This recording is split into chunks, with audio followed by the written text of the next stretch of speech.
Hello friends, welcome to Law Times. Welcome to another session on clarification. Today's topic is promissory note,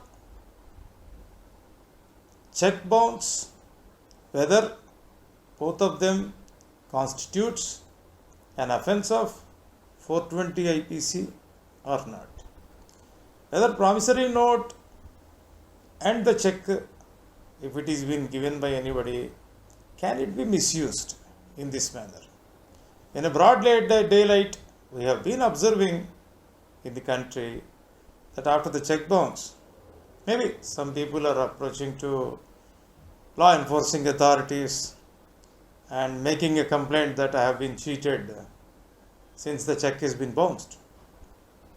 Now, it is very necessary for us to understand what is promissory note.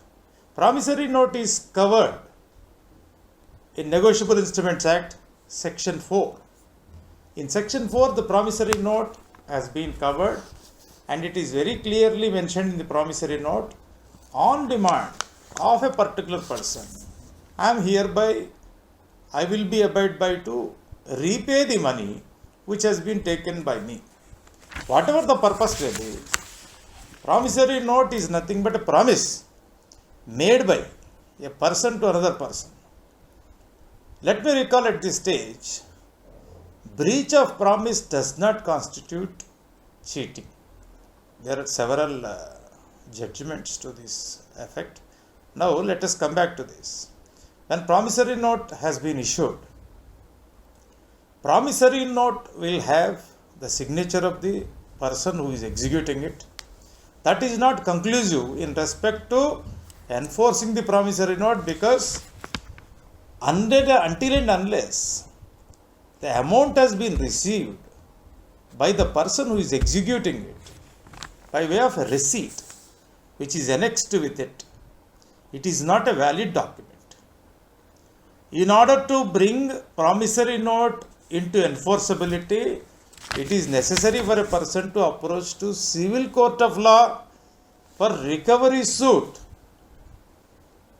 Now let us see in short, if the check has been given for any reason, check need not be issued only for discharge of liability.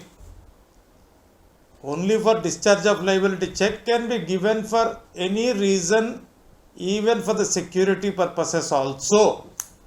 Therefore, when the check has been issued and the check is dishonored with some reason, because the check where it has gone for the collection from the bank, with the check there will be a memo attached to the check with 22 points. With this reason the check has been dishonored, and that will be transmitted to the person who is depositing in his bank with a debit advice. Then the remedy available as per the Negotiable Instruments Act is, since you have issued a check to me in favor of me and it is dishonored with some reason, what is the option left for that person now? The payee's option is to invoke Section 138B, that he has to issue a demand notice by demanding to repay the amount or whatever is so, or by invoking Section 138B, a legal notice also can be issued through a lawyer by making a demand that this is what has happened. But at this stage, now let us see what is happening. Promissory note is been issued by the person who has issued the check. The check is returned unpaid, maybe with some reason. The person goes and files a complaint to the law enforcing agency stating that he has done cheating on me. He gave a promissory note to me, a check to me, and he did cheating. Now we have to see a small point. What is the line between a cheating and a voluntary issuance of check, voluntary entering into transaction? When this payee, the whoever is in the holder, the promissory note and the check has some relation with the person. Both of them have entered into some understanding. Out of such understanding, let us say X and Y. X is the person who is holding promissory note, Y is the person who has issued the promissory note. This X might have, with his willfulness, after talking to him, given some money or otherwise, and for which Y might have given a check and a promissory note. In order to establish the promissory note consideration, which is shown in the form of receipt, the person who is claiming has to prove section 118 of NI Act that it is issued for the purpose of consideration only. It is a presumption in favor of the holder. That presumption can be rebutted. That presumption has to overcome.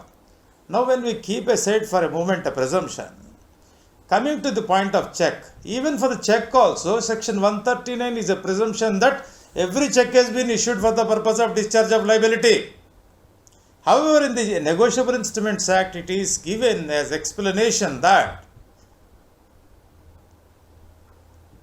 legal enforceable liability, if the check has been given for the purpose of legal enforceable liability, then the check which is returned and dishonored can only be treated as a check can be prosecuted.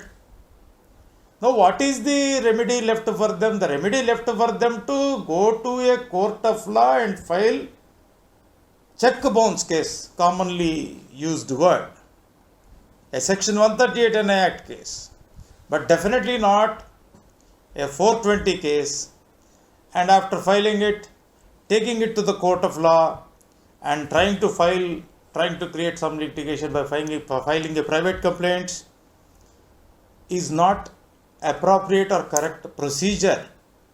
But in some cases, 420 also will attract. That is nothing but what exactly 420 is. 420 is punishment for cheating. Now, where is cheating is defined? The cheating is defined under section 415 of IPC. What 415 says? 415 has got two limbs. The first limb is that the person who is intending to take something from you must have induced to enter into something for the purpose of parting with some valuable security or otherwise, and thereafter with an intention to cheat must have committed cheating on mind, body and reputation. This is what is the definition of the cheating. If these conditions are established, then a section 420 can be attributable to a person to prosecute. Now coming to the point in what type of cases this is applicable.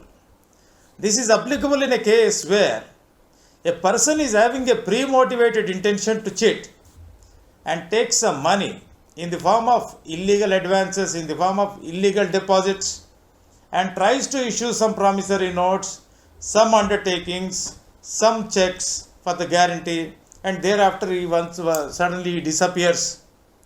Then in these cases, it is an exactly first limb of 415 attracts and second limb of 415 attracts, then 420 case makes out. Today's session, this will be so useful for students who are preparing for examinations or for any other preparations.